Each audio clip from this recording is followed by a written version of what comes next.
sou o Lucas, esse é o canal Teolo Jovem, o canal que a gente discute teologia da perspectiva do jovem brasileiro do século XXI. E o assunto que a gente vai tratar hoje, vocês devem estar vendo aqui em algum lugar da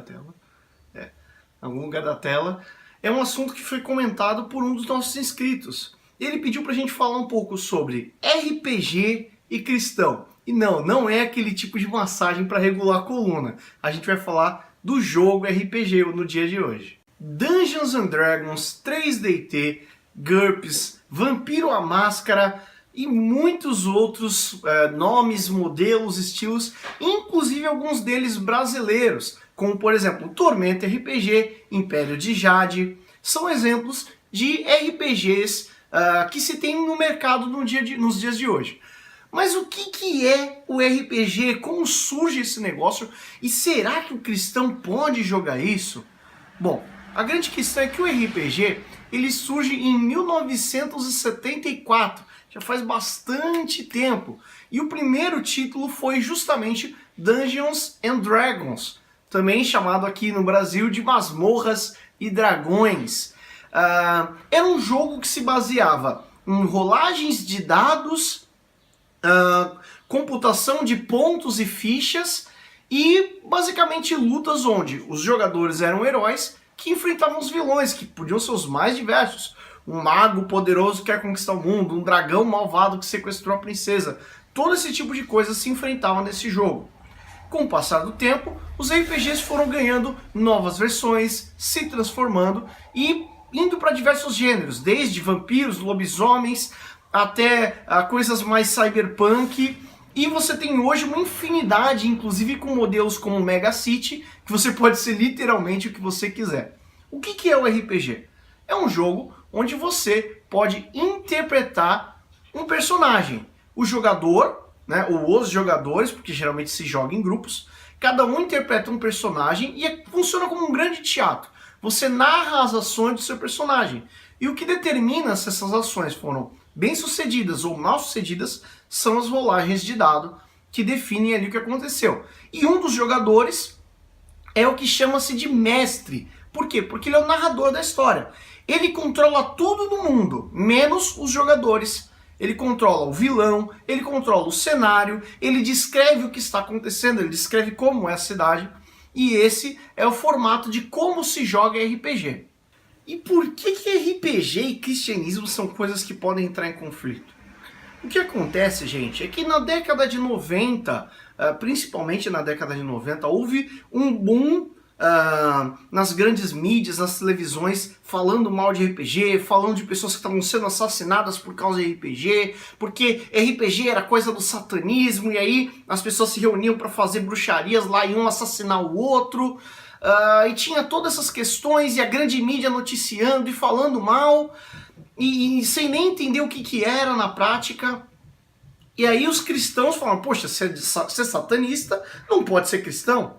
Então esse negócio não é bom. Esse negócio não é de Deus.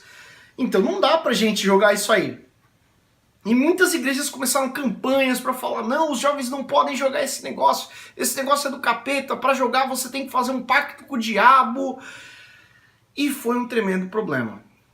Por causa disso, muitas pessoas cresceram entendendo que RPG seria uma coisa do diabo. Mas pensa um pouco assim, o que no RPG pertenceria ao diabo? Você interpretar um personagem?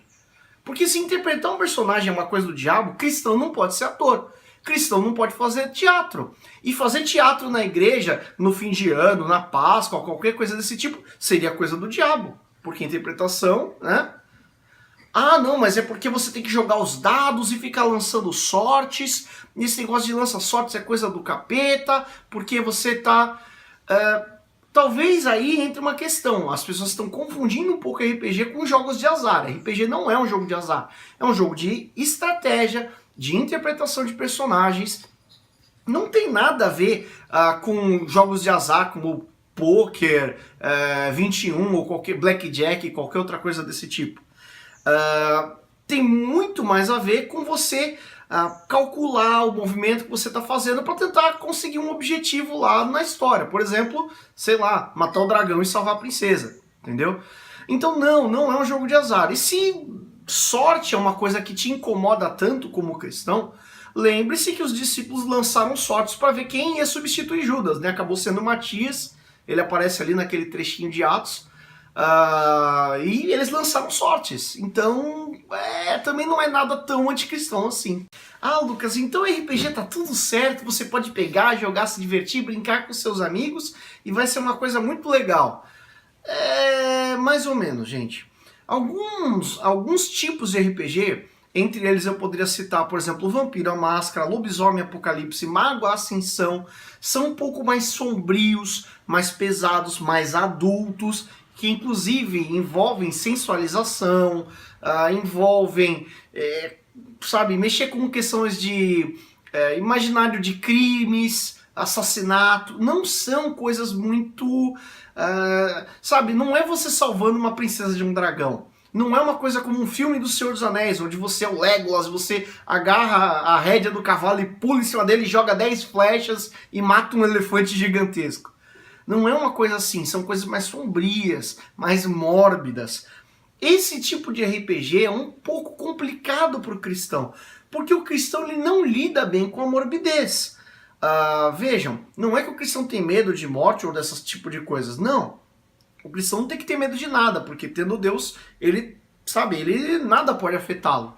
Mas não é bom ficar se metendo com coisas que são sombrias. Então esse tipo de RPG é um pouco mais complicado para o cristão. E esse tipo de RPG eu realmente não recomendo. Eu realmente acho que você deve evitar. Se você puder, evite. Jogue outros que são mais alegres, mais divertidos. Puxa, tem tantos RPGs que são... Você pode ser, sei lá, um ninja que solta Hadouken e pula um prédio de 10 andares. E, sabe, você pode brincar de ser aquilo que você não pode ser na vida real. Você pode brincar de ser o herói que salva o mundo.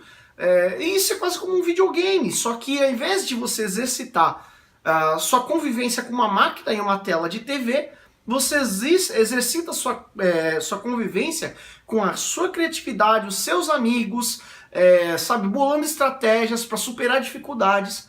E é uma coisa muito parecida com o que a Sociedade do Anel faz em Senhor dos Anéis, por exemplo, ou que os irmãos fazem lá em As Crônicas de Nárnia. Tá? Então, esse tipo de RPG mais fantasioso, para diversão, para brincar de ser algo que você não pode ser, né? Interpretar um papel, esse é legal, porque vai te trazer uma criatividade a mais, e não tem nada de errado nisso. Cristão pode ser criativo. Lembre-se que Jesus era uma pessoa muito criativa. Ele falava com as pessoas por meio de parábolas, ele contava historinhas. E as historinhas, não quer dizer que ele ia lá e fazia o que a historinha estava dizendo, ele simplesmente contava. Então pense em Jesus como mestre do RPG e os discípulos ali como os jogadores, tentando entender o que está acontecendo na história e dialogando com ele, tentando, sabe, perceber o que está acontecendo. Então esse é o tipo de RPG que para o cristão não faz mal nenhum, e é só um jogo, como qualquer outro, como jogar bola na praia, como jogar uma partida de xadrez. Isso é o RPG saudável. Ai, Lucas, mas você tá diminuindo a coisa. Eu sei que nesses RPGs aí tem um monte de divindades, de deuses falsos, tudo coisa do capeta, e você tem que ficar lá se ajoelhando e adorando esses deuses, e é uma coisa tudo do diabo isso aí.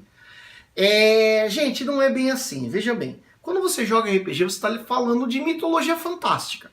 Por exemplo, mitologia grega. Todo mundo sabe que Zeus não existe. Todo mundo sabe que Poseidon e Hades não existem. Né? Então, se você estiver jogando um RPG onde você é um soldado grego tentando enfrentar os persas que estão invadindo o seu país, por exemplo, e nesse RPG você pode, sei lá, pedir para Zeus jogar um raio nos seus inimigos e te ajudar na batalha, não é você a pessoa que está pedindo, é o seu personagem num mundo de fantasia que não é o mundo cristão, sabe, que não envolve Deus, o nosso Deus, né, o Todo-Poderoso, mas que envolve uma mitologia fantasiosa, um grande teatrinho, né, e que o seu personagem está agindo de acordo com o contexto em que ele está. Você já parou para pensar como é que seria ridículo, por exemplo, no Senhor dos Anéis, se o Frodo, antes de tentar, se bem que ele não joga o anel, né? Mas se o Frodo, antes de entrar lá no vulcão para jogar o anel, parasse e fizesse uma oração: Senhor Deus, obrigado, porque o anel não me derrotou até aqui. Sabe, Deus não está inserido no Senhor dos Anéis. Tem uma mitologia fantástica por trás, né? Tem o Sauron, tem as divindades antigas e por aí vai. Não tem nada a ver com cristianismo. Então, quando você interpreta um papel, você não está interpretando um papel que interfere na sua vida de cristão. Veja, Hamlet, você vai interpretar uma peça de Hamlet. Você não precisa ficar preocupado de, mas porque vai interferir no meu cristianismo. Não, é só uma peça de teatro. Da mesma forma, a adoração, por assim dizer, aos muitos panteões RPGísticos não é adoração de verdade. Faz parte do contexto do seu personagem, no seu jogo, e que não tem nada que atrapalhe o seu cristianismo ali, tá bom? Então tem essa questão para levar em conta. Ah, Lucas, mas eu não concordo. Eu realmente acho que se tem divindades que não são Deus, que são divindades falsas, não pode jogar. Tá bom, não joga. Isso é muito simples, não jogue. Não jogue RPG. Se o seu problema é com os muitos panteões que nem existem, que são só criação de literatura, tudo bem, então não jogue, não leia livros fantásticos como O Senhor dos Anéis, As Crônicas de Nárnia e muitos outros que tem por aí, e não entre nisso. Agora, com relação aos outros, você não tem argumentos para dizer que eles também não podem jogar. Ah, não, mas eu não concordo, é o seu achismo. Respeite a posição do outro. Se ele joga sabendo que aquilo é só uma brincadeira e que ele não está adorando divindade falsa nenhuma, deixa ele em paz, sabe? Não fica querendo regular a vida do seu irmão. Cuida primeiro da trave que está no seu olho para depois que ele tirar o cisco do olho dele. Eu acho que isso está na Bíblia, né? Bom, o vídeo de hoje fica por aqui. Você pode se inscrever aqui embaixo, tem o botãozinho de se inscrever, né? Você pode dar o like se você gostou, pode dar o dislike se você não gostou também, e deixa um comentário discutindo um pouco sobre o que a gente falou hoje, ou pedindo algum assunto. Toda semana a gente vai pegar um assunto colocado por um dos nossos inscritos, e a gente vai sempre tratar esses assuntos. Então, digita ali embaixo, a gente vai tratar o que você nos pedir, tá bom? Um grande abraço, até a semana que vem, e fica com Deus.